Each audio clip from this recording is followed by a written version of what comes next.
Dalam Kristus, Anda dan saya punya sumber daya sorga. Kita itu nggak pernah kehabisan resources. Tuhan itu selalu ada jalan. Kalau jalan kiri kanan sudah buntu, depan belakang kena, jalan ke atas masih ada, tangga Yakub itu masih terbuka. Bukankah Yesus Kristus itu ya dan amin. Makanya itu jangan tinggalkan Tuhan. Penawarnya tawar hati apa? Yesus Kristus, dialah ya dan amin. Mintalah apa saja kepada Bapakku dalam namaku, niscaya akan diberikan kepadamu. Tapi Pastor Philip, saya sudah doa sekian lama gak dijawab-jawab. Iya, doa sekali lagi. Jangan putus asa, kan masih ada Tuhan. Tuhan kan belum tutup buku. Tuhan kan belum tutup pintu. Berani sana berkata Tuhan sudah tutup pintunya. Kita binasa.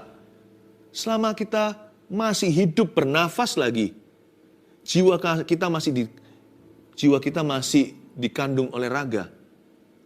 Ingatlah, berarti masih ada kesempatan untuk kita. Apapun yang hilang bisa dicari, apa yang patah bisa disambungkan. Dalam Tuhan tiada yang mustahil. Yang kita butuhkan itu adalah kekuatan. Kita sudah tahu semua ini sebagai teori atau pengetahuan. Ya, saya tahu Tuhan bisa, Tuhan sanggup. Aku tahu Tuhan itu punya rencana atas hidupku. Dia belum selesai. Tapi kita ini sat. Tahu sat maksudnya? Jikalau ada air di padang gurun atau belantara, hati kita itu seperti padang pasir. Air ditumpahkan ke sana karena terik matahari. Karena tekanan jiwa kita itu menguap seketika. Kayaknya semua pengetahuan itu hanya ada di kepala. Tapi hatiku itu gak bisa rasa apa-apa lagi. Hambar sudah rasanya itu, maju gak mau, mundur gak bisa, ya kan? Hidup gak niat, mati gak berani. Kalau itu hati Anda, hati-hati loh. Di dalam kondisi seperti itu, kita bisa banyak kecolongan oleh setan. Ingatlah, fokuskan hatimu kepada kekuatan Tuhan. Minta kekuatan yang baru. Kalau Anda sendiri gak bisa berdoa, minta orang lain doakan. Kalau Anda gak bisa masuk hadirat Tuhan, masuklah dalam hadirat Tuhannya orang lain. Loh, Tuhanku ya Tuhanmu. Tapi ketika Anda gak bisa masuk hadirat Tuhan, saya bisa masuk ke hadirat Tuhan. Anda bersama dengan saya, Anda masuk bersama dengan saya. Bukan berarti sayalah pengantara antara Anda dengan Allah, bukan. Tapi izinkan orang lain membantumu. Jangan lari malahan. Banyak orang itu kesalahannya di sini jadi fatal sekali. Hatinya tawar, dia gak cari penawar, dia malah lari dari Tuhan. Masuklah hadirat Tuhan. Sebab setiap hari selalu ada kekuatan yang baru. Ketika semua yang kau tahu tentang Tuhanmu, apapun yang kita kenal tentang Allah, hanyalah pengetahuan belaka, itu saya rasa jawabannya terletak pada jamahan. Yang Anda dan saya butuhkan bukan jawaban, tapi jamahan. Kurindukan Engkau melawatku Tuhan. Kurindukan Engkau menjamah aku ya Tuhan. Sebab setiap hari selalu ada kekuatan yang baru. Ngomong begini, aku tahu saat ini hatiku tidak bisa dipercayai. Perasaannya ini menipu. Aku kepingin lari, tapi aku tahu Tuhan, kasih-Mu cukup bagiku. Kuasa-Mu sempurna saat ku lemah. Justru ketika aku lemah, Engkau kuat ya Tuhan. Beriku kekuatan yang baru. All you need to do is ask. Yang perlu kita lakukan hanyalah minta dan memohon kepadanya. Simple saja, Tuhan beri aku kekuatan. Nanti lihat ya, Tuhan kirim kekuatannya. Mungkin Anda belum merasa apa-apa waktu berdoa. Setelah Anda keluar dari kamar Anda, you feel better already. Itu aneh loh. Waktu kita doa kita nggak merasa. Tapi setelah kita keluar dari ruang doa kita, we become more calm atau kita merasa lebih tenang. Masalahnya tetap sama. Tapi kitanya lebih kuat. Lalu belum lagi nanti pertolongan Tuhan datang. Lalu ada orang lain meneguhkan. Tiba-tiba seorang sahabat, lama sekali gak pernah kontak. Saudara seiman berkata, aku semalam dibangunkan Tuhan untuk berdoa untuk kamu. Kamu gak apa-apa, are you okay? How are you? Kita terkejut. Tuhan itu peduli ya. Kita mulai bergairah, jiwa kita mulai diangkat. Perlahan-lahan kita mulai mendengar suara Tuhan. Lalu Tuhan letakkan solusinya. Ketika kita mendengar suaranya. Setiap hari itu ada kekuatan yang baru. Jangan sampai hati kita tuh tawar, sebab ada penawarnya. Bahkan ketika kita menghadapi maut pun gak boleh tawar hati kok. Tuhan itu komitmennya sama kita itu end to end. Ujung ke ujung dia alfa omega. Dia nggak hanya menenung kita di kandungan mama ketika hari kelahiran kita. Dia ada di sana. Tuhan itu sudah ada di hari kematianku. Saya nggak tahu kapan itu. Tuhan itu sudah ada di ujungnya. Tuhan Yesus itu juga gerbang sorga. Dia bukan hanya jalan kebenaran, bukan hanya kehidupan. Dia juga jalan kepada Bapa. Jadi Tuhan Yesus itu ada di situ. Hatiku tidak perlu tawar. Sebab setiap hari Tuhan akan menyediakan kekuatan yang kuperlukan. Tawar hati bukan standar anak-anak Tuhan. Tawar hati itu biasanya adalah sebuah kondisi di mana kita sudah lepaskan semua pengharapan. Saya ngerti kalau Anda capek, kalau Anda letih. Nggak apa-apa akui, nggak usah sangkal-sangkal diri. Banyak orang menyangkali, nggak apa-apa kok aku kuat. Padahal dia sudah rapuh setengah mati. Kalau nggak kuat ya ngomong apa adanya, aku nggak kuat lagi. Tapi jangan nyerah. You may rest but don't quit. Kita boleh istirahat, take a break. Ya kan? Istirahat dulu, rehat. Tapi jangan sampai kita menyerah, lemparkan handuk putih. Kalau Anda nggak kuat, ngomong apa adanya, aku nggak kuat. Doakan aku. Nggak ada salahnya dengan berkata gitu, pray for me. Waktu kita didoakan, sometimes kadang-kadang kita merasa kuasa Tuhan bekerja. Ada orang yang kita doakan tiba-tiba dialiri. Sebuah perasaan seperti disetrum oleh Tuhan. Ada orang merasa hangat seperti dipeluk seseorang. Ada orang merasa sejuk seperti hawa plong sorga. Ada orang gak merasa apa-apa tapi tenang damai sejahtera. Tapi setelah didoakan itu loh, kita rasa kok ada kekuatan baru ya. Aku gak sepanik tadi ya. Aku gak seputus asa itu seperti mau bunuh diri.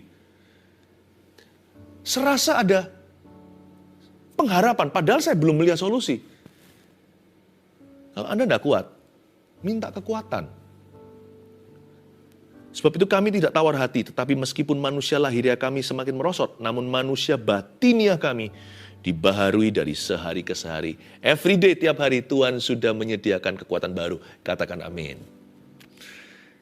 Ayat 17. Sebab penderitaan ringan yang sekarang ini mengerjakan bagi kami kemuliaan kekal yang melebihi segala-galanya. Jauh lebih besar daripada penderitaan kami. Wait. Tunggu. Coba kita pikir ulang. Siapa yang bicara ini? Who's talking now? Kalau yang ngomong ini orang yang hidupnya nyaman, gak punya problema, saya gak akan dengarkan. Tapi yang ngomong ini, yang tulis ini adalah seorang yang sudah sangat-sangat familiar dengan penderitaan. Orang ini yang menulis kalimat sebab penderitaan ringan yang sekarang ini, dia sebut penderitaannya ringan, adalah seorang rasul yang dipenjara, dicambuki, lewat kapal karam, difitnah, huru-hara. Apalagi, duri dalam dagingnya. Sebut satu persatu dalam resume kurikulum fitnya. Orang ini aduhai penderitaannya.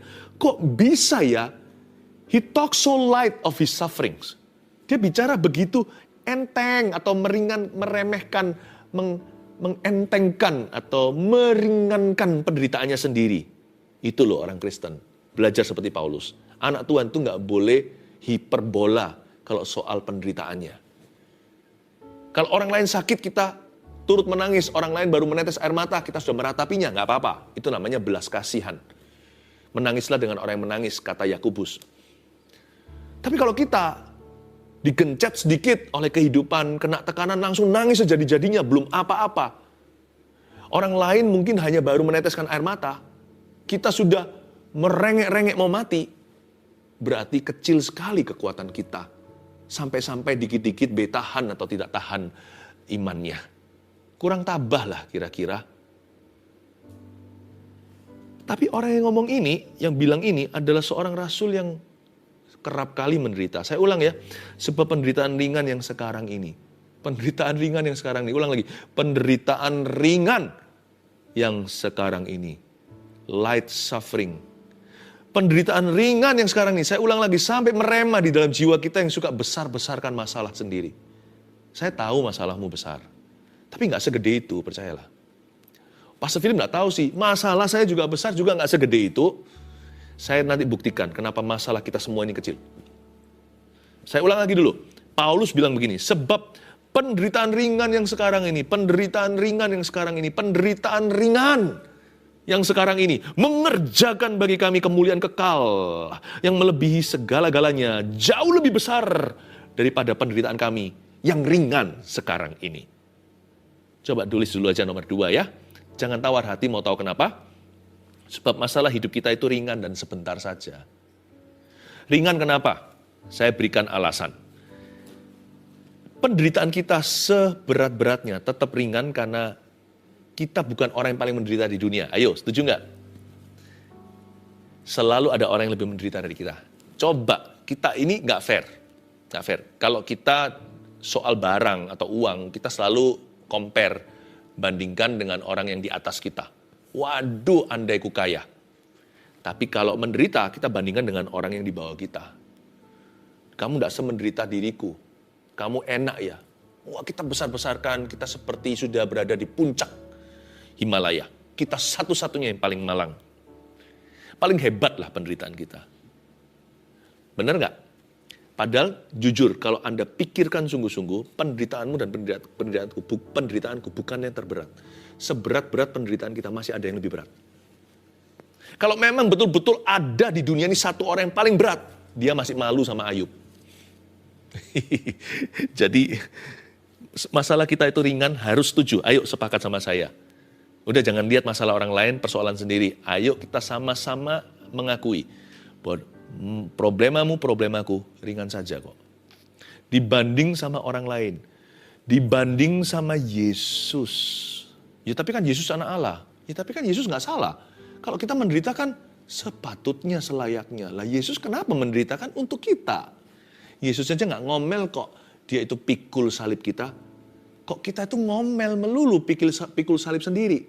Kan kalau kita pikul salib sendiri, selumrahnya. Itu salib kita. Ya kan? Masalah kita dibandingkan orang lain gak ada apa-apanya Mas Ian. Makanya itu gini aja lah. Belajar pengakuan iman. Kalau masalah sendiri itu berkata, ya Tuhan penderitaanku ringan. Nanti ya, kalau pengakuan kita begitu, nggak mudah tawar hati. Yang membuat tawar hati itu sebenarnya siapa yang menawarkan hatinya, yaitu dirinya sendiri. Kalau pengakuan kita itu memberat-beratkan, lama-lama hatinya nggak tahan. Dia tertekan, hilang semua rasa. Manisnya hilang,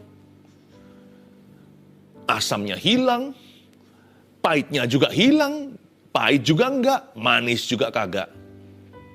Kita jadi orang yang nggak jelas. Hatinya itu loh mati, padahal jiwanya masih hidup.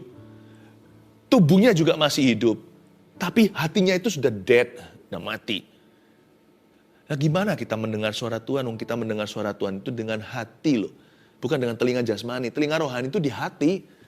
Makanya jangan tawar hati. Bahkan kalau menghadapi maut pun jangan tawar hati. Saya tunjukkan lagi kenapa penderitaan kita ringan. Ringan dibandingkan berkat yang kita terima dari Tuhan. Manusia itu bakat alam dari Adam. Jadi kalau dia ngalami masalah, dia fokus ke masalah itu. Dia lupa semua berkat-berkat yang pernah terjadi di hidupnya, yang sedang terjadi, masih terjadi, dan yang akan terjadi. Tapi kalau dia diberkati, dia akan segera lupa. Manusia itu lebih ingat pain. Kita itu lebih konsentrasi pada rasa sakit. Padahal rasa berkat itu sama banyaknya, jikalau bukan lebih banyak. Coba kalau kita mau fair-fairan, lebih banyak berkat atau tidak dalam hidupmu. Wah gak bisa Pastor Philip, hidup saya tuh malang-malang melulu. Contoh, Anda bernafas gak sekarang? Itu berkat Tuhan gak? Saya itu berat secara ekonomi, hancur. Saya gimana balikan hutang ini itu? Tetanggamu itu kehilangan kekasihnya loh. Kehilangan pasangan hidupnya. Suami 40 tahunnya bersama dengan dia. Anda masih utuh suami istri, anak-anak masih di situ. Pernahkah kita hitung sebenarnya kita nggak merasa diberkati karena kita nggak pernah sengaja menghitungnya. Kalau kita menghitungnya, ternyata minimal ya unda-undi loh berkat dan salibnya.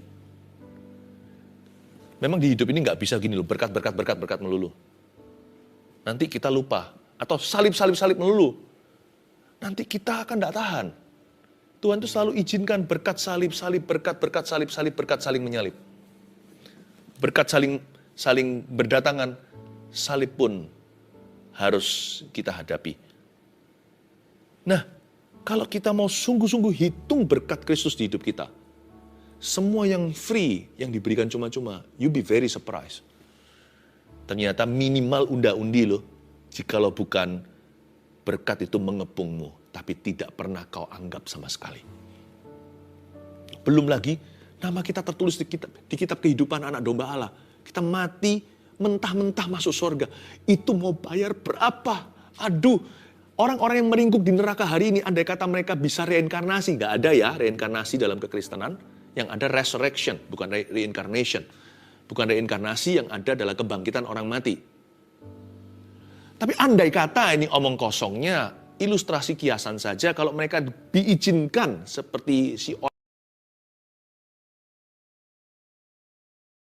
orang kaya itu yang mohon-mohon keluar dari api neraka dan minta setetes air dari jari kecilnya Lazarus yang ada di sorga. Andai kata dia diizinkan hidup, mau nggak? Dia disuruh sengsara 80 tahun seumur hidupnya supaya masuk sorga? Mau pasti. Daripada miliaran tahun merasa panca indera, persis seperti di dunia, hanya lebih tajam di akhirat, dibakar hidup-hidup dalam belerang, dan cacingnya tidak pernah mati, kertakan gigi di mana-mana. Mau nggak dia bayar harga 80 tahun sengsara? Mau dengan senang hati, kalau perlu 100 tahun sekalian untuk memastikan. Tapi nggak ada, keselamatan nggak bisa dibeli. Tidak ada purgatori atau terjadi api suci, nggak ada. Karena bagi setiap orang hidup hanya sekali, kata firman. Itu Alkitab yang katakan. Lalu penghakiman. Jadi kita nggak boleh ngomel. Karena sorga itu, the glory of God, itu jauh lebih besar. Hitung dengan berkat aja fair-fairan. Minimal unda-undi. Itu pun saya turun-turunkan ya. Saya bulatkan bawah. Kalau kita jujur, ternyata bulat atas. Aduhai, kita ini dikepung berkat setiap hari. Tapi kita jarang bersyukur. Makanya hati yang tawar itu nggak bisa bersyukur. Karena dia memang gara-gara nggak bersyukur dia tawar. Loh, kalau Anda nggak pernah tanam semangka, mana bisa keluar buah semangka kalau nggak ada bijinya? Tawar itu akibat nggak bersyukur, makanya tawar. Jadi penawarnya ya bersyukur. Nanti lama-lama dia nggak tawar. Itu hati dikasih selai situ. Kasih stroberinya Tuhan, kasih buah-buah roh di sana. Ya. Karena kalau kita banding dengan berkat aja, kita melihat kebenarannya. Apalagi kalau kita bandingkan dengan glory. Wow, dengan glory. Nama kita loh tertulis di kitab kehidupan. Kita lanjutkan ayat yang terakhir 18. Sebab kami tidak memperhatikan yang kelihatan. Itu dia, jangan liatin terus aja yang nampak. Melainkan yang gak kelihatan. Apa sih yang kelihatan, gak kelihatan ini apa sih? Karena yang kelihatan adalah sementara. Ini bicara tentang hidup di dunia. Sedangkan yang tak kelihatan adalah kekal. Jangan tawar hati ya, keluarga Saat Teduh yang saya sangat sayangi. Sebab nomor 3, hidup yang kekal di sorga menanti kita yang percaya. Ada heaven, ada sorga. Please jangan lupa, sesusah-susah kita, hidup itu sementara. Sementara, jangan ngomel terus. Saya ngomong gini bukan sedang kuliahi Anda. Saya gini juga ngomong sama diri sendiri. Aduh gitu aja loh, udahlah. Hanya gitu aja. Sakit ya, kita minta sembuh, ya kan? Tapi kalau belum sembuh jangan mengeluh. Ya cuman sakit gitu, badan kita ini cepat lambat toh turun ke kuburan. Iya enggak? Coba lihat badan saya ini suatu hari, saya lihat baik-baik deh. Suatu hari nanti saya nggak bisa lihat tangan saya segini kalau suatu hari giliran saya yang mati. Saya kan dikubur dan ini jadi tanah. Ini ibu jari saya, ya kan? Ini kulit saya. No big deal lah. No big deal. Saya nggak ngomong gini meremehkan, tapi ada baiknya kita meremehkan diri sendiri, penderitaan sendiri. Ada baiknya. Kalau kita itu hidup dalam kekekalan, kalau kita tahu bahwa ada sorga menanti, orang-orang yang percaya pada Yesus, kalau hati kita seperti kata pengkhotbah diisi dengan kekekalan, tinggal percaya aja semua indah pada waktunya. No big deal lah. Lututku agak sedikit kurang enak ini. Nanti suatu hari lutut ini saya bawa kok di sorga. Yang penting sekarang tanganku kerja buat Tuhan. Lutut dan kakiku berjalan mencari jiwa. Mulutku puji namanya. Udah, yang penting itu. Materi winsome lusem lah. Kadang-kadang kita bisa hilang, kadang-kadang making, kadang-kadang losing. Terkadang kita profitable, terkadang kita merugi. Ya udahlah, cari lagi. Teman, handai tawalan, yang penting kita berkati orang, jangan salahi. Mereka tinggalkan kita nggak apa-apa. Kalau tidak ada orang mau berkawan sama saya, malaikat di sorga semuanya itu akan sambut saya selama saya hidup dalam firman-Nya. Saya punya banyak teman kok. Malaikat di sorga, bala tentara itu. They know me. Dan mereka interesting sekali masing-masingnya. Oh haleluya. Apa yang kita keluhkan di hidup ini? Makanya di hidup ini ayo kita garap talenta. Waktu itu talenta juga. Hubungan. Rencana kita. Saya nggak mau sia-siakan. Hidup di dunia ini kata Musa hanya 70-80. Itu pun dekorasinya adalah penderitaan. Dan kalau kuat dia bisa sampai 80. Ada beberapa orang sedikit yang 90. Bahkan 199. Tapi rata-rata kan segitu. Ayo jangan sia-siakan. Hidup sekali doang. Hidup hanya sekali di dunia ini. Pastikan it counts, pastikan itu berarti, bermakna. Dan saya tidak mau suatu hari bersama dengan Anda pulang tangan hampa. Waktu kita pulang ke rumah Bapak. Makanya itu jangan, orang yang sering berdoa gini loh. Aku mau mati aja. Itu kurang bertanggung jawab. Doa seperti itu sangat-sangat menghina kasih karunia. Jangan. Orang-orang beli setengah mati untuk hidup 1 tahun lagi. Mereka melalui berbagai macam pengobatan supaya hidup lebih lama. Anda mau buang sia-sia gitu aja, mati aja aku. Lebih baik mati daripada begini. Loh kok begitu? Suami istri tidak punya anak. Kepingin mendatangkan sebuah nyawa. Anda punya nyawa dibuang sia-sia. Padahal Anda adalah anak orang. Gimana sih? Jangan doa seperti itu doa egois sekali. Tapi katakan begini, pakai aku. Aku tidak mau tawar hati lagi. Aku mau bergairah, aku mau bergembira karena Tuhan. Aku tidak mau hidup pesimis lagi. Hidup ini sebentar saja.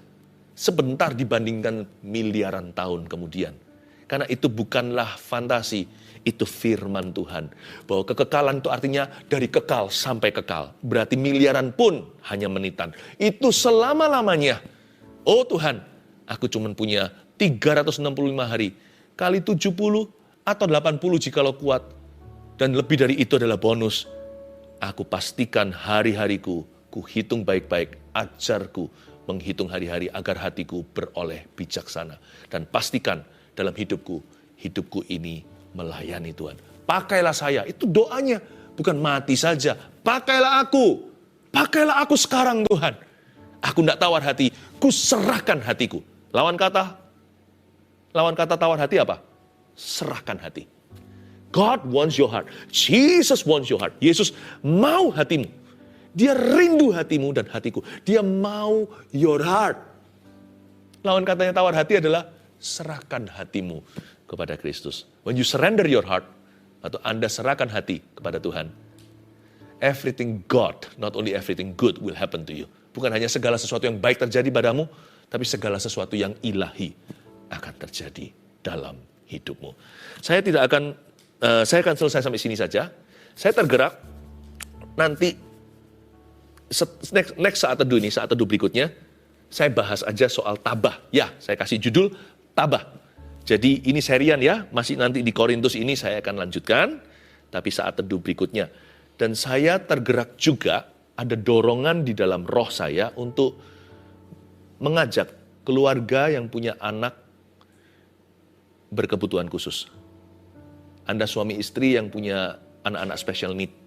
Nanti keluarga saat teduh bersama dengan saya akan mendoakanmu. Di saat teduh next berikutnya ini ya, yang saya kasih judul tabah. Nanti saya kupas tabah itu apa. Tapi sementara sekarang jangan tawar hati. Udah, cukup di situ dulu, jangan tawar hati. Kalau Anda sudah nggak tawar hatinya, nextnya, berikutnya, level selanjutnya adalah Anda belajar tabah. Lalu menang dengan gilang gemilang. 1, 2, 3 apa aja poinnya? Jangan tawar hati sebab setiap hari selalu ada kekuatan yang baru. Siapa rindu di jamaah Tuhan? Angkat tangan.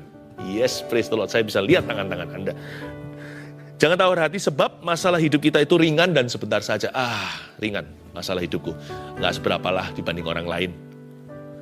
3, jangan tawar hati sebab hidup yang kekal di sorga menanti kita yang percaya. Yang percaya Tuhan katakan, Amin.